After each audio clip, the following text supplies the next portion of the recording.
So, speaking of Homer and the kinds of conversations that we're still having today about him, scholars seem to generally agree that Homer's works were the end result of a long tradition of unwritten oral poetry. And yet it seems, and I've talked to a couple of people on this, that we're still clueless of Homer's true identity. Do you, Spencer, take a side on the Homeric question? Is this a contentious issue at Oxford? I would not dare. I would not dare to take an issue aside on the issue of the Homeric question for the following reason. So you were right. There is a general consensus that what we're looking at is the consequence of an oral tradition. It would be very, very difficult to argue anything other than that. That, of course, raises this question: who is Homer, right? Who composes the Iliad and the Odyssey? Can you even orally compose a poem of 24 books, each hundreds of lines long? That question has been effectively answered in the tentative affirmative. There is some very foundational work that was done in the 20th century by Albert Lord and Milman Parry by studying cultures in the former Yugoslavia, which preserve great long strings of in-the-moment composition through a number of oral techniques that do enable oral poets to compose in the way that you might potentially generate the Iliad and the Odyssey. So it's not totally off the table that we're looking at a singular genius composing both of these texts. But it's also obviously completely not off the table that we're looking at multiple poets, innumerable poets, really, in a prehistoric era. We don't locate the composition of these poems any later than the 7th century BC, probably earlier than that. And we might be looking at just a bunch of different singers with a bunch of different stories that only over the long process of time get compiled into one thing. This boils down to, in very simplistic terms, what's been called the argument between the Analysts and the Unitarians in Homeric scholarship. Analysts want essentially to say that there's some potentially recoverable original set of oral poems, at the very bare minimum, written by two authors, one of the Iliad and one of the Odyssey. Now, that's an ancient viewpoint. There were ancient scholars called hoikorisdantes, those who separate, and those who separated wanted to say that these are two different poets.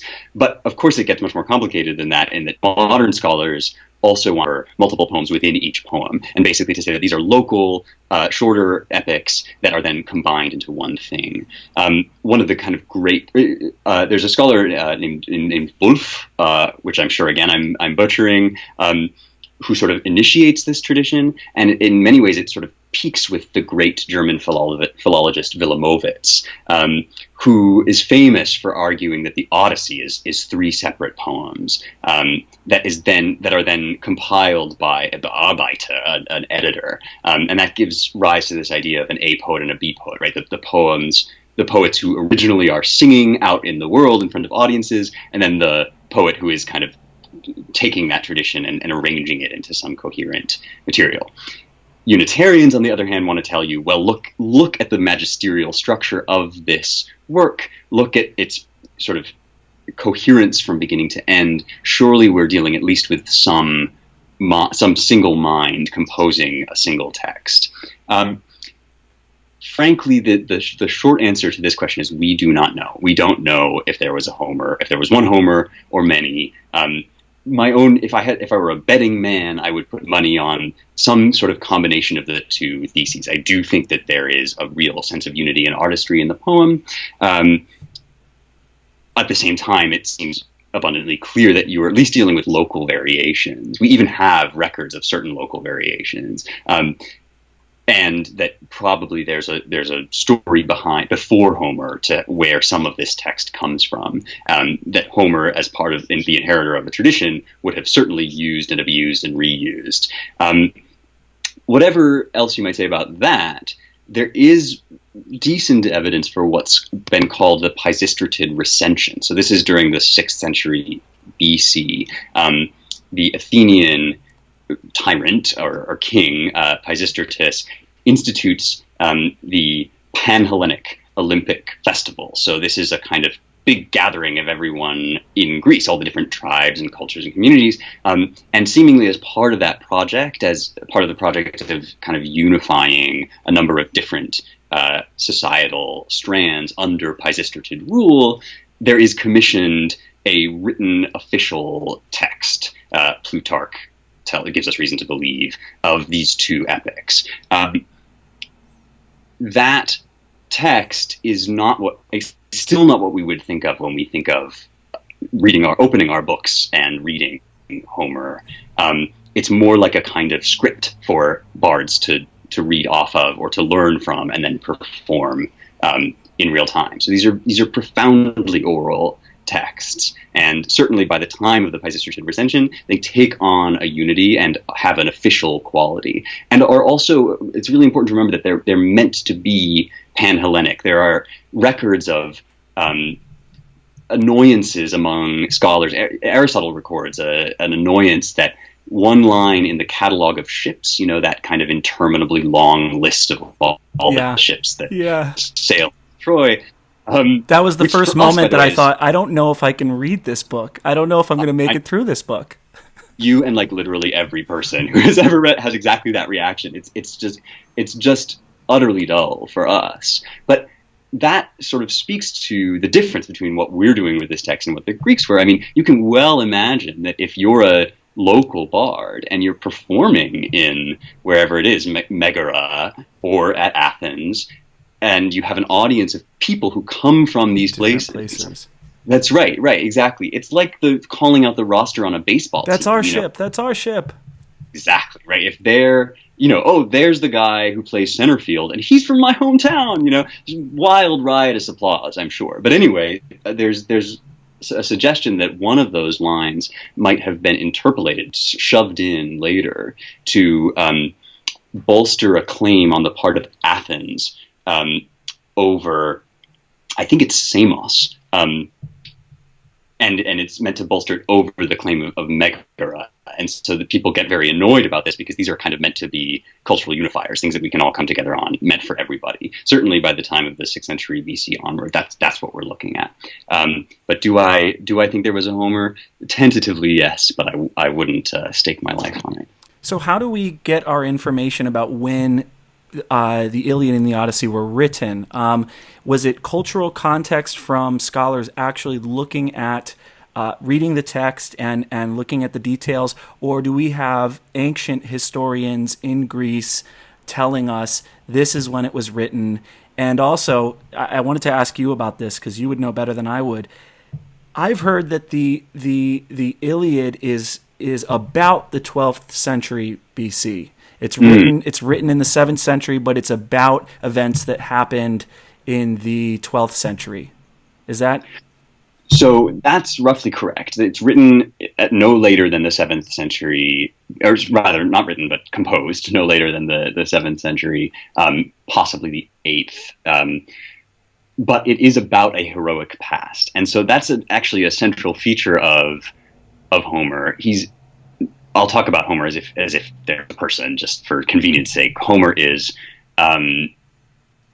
not afraid to speak anachronistically. He inserts technologies of war that probably wouldn't have been around in the 12th century BC during the era that he's speaking about. And that contributes to an important feature of sort of ancient discourse around this poem, which is that there's about as much lack of knowledge in classical antiquity as we have today. We are not really in a better or worse standpoint than the ancients were on this point. The question, for example, which was hugely important in modernity, of was there a Troy? Where was Troy? What actually happened that is being sort of poeticized or mythologized in Homer? All of those questions are up for debate in antiquity as well. There's a Greek scholar, Demetrius, who is very vexed about finding the location of Troy, and it's clear that his knowledge is not much better than ours. So that speaks to your own question of how do we find out about this stuff? A little bit of both. We do our own research, and obviously, there are a number of different approaches that you might take to doing that. One very famous one is that of Heinrich Schliemann, who whose goal was to excavate Troy, to find the archaeological remains of Troy. But we also listen to what the ancients have to say and to the arguments, to the records that they give us. Those get, by and large, they get better over time, of course. But we also have to contend with the fact that the idea of preserving factual history is in flux in the ancient world. It's perfectly acceptable in many cases to invent stories that we know are plainly mythological about Homer and present them as kind of part of a biography of Homer. I mean, one obvious example is Homer was the son of Apollo and a muse. That's a tradition that comes down to us in a kind of biographical mode, but since we don't believe in Apollo or the muses as actual entities who might give birth to humans, we know that has to be false.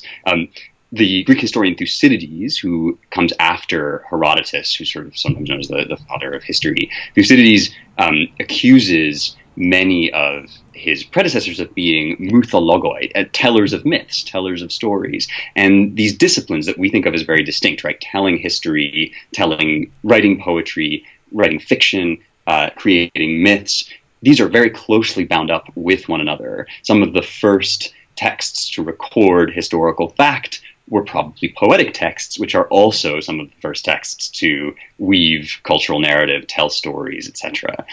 So it's a very delicate job that we face with our own sort of ideas about true and false and about narrative versus factual accounts of things.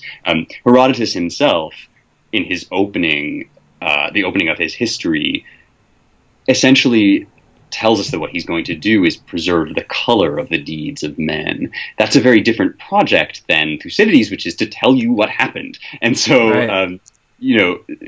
We are looking at a tradition of people who think somewhat differently than we do about telling the truth and preserving history. And so that, again, further complicates our job when we're trying to ask, when were these written, by whom, for whom, etc. But do we know that the Iliad and the Odyssey were composed sometime after the Greek alphabet was invented? That's another thing that I picked up from doing a little bit of research.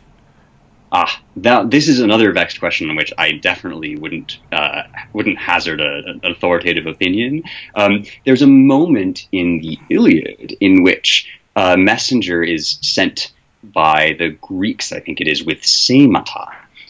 Or rather, it's not by the Greeks. It's a story told about a messenger being sent with semata. Now, in Greek, a sema is a sign, but it's also the word that eventually gets used for semantic language. It's the same root. And so there are questions about whether that indicates an awareness on Homer's part of the existence of a written language, which wouldn't change the oral nature of the poem so much as the context in which that oral nature is taking place, that this is a world in which you could write things down, even if these poems aren't written. Other people will argue that the semata are pictographs or not. They are not literary symbols, that Homer was completely naive to all questions of writing and composed his poems orally because that was how you compose poems. What is certainly true is that poems are oral in the Greek world in the sense of being fundamentally sort of sound productions of voice and sound until very, very late in Greek history. It's really after what we think of as the height of the classical period, which is really the 5th century in Athens, the 5th century BC, that we start to, at the Library of Alexandria and in the Hellenistic period after Alexander of Macedon's death, that's when we start to see writing becoming a central technology for composing and communicating poetry. So whatever's happening, the poetic tradition in the ancient Greek world remains oral long after we might sort of expect it to become written, which is really something we don't think about a lot.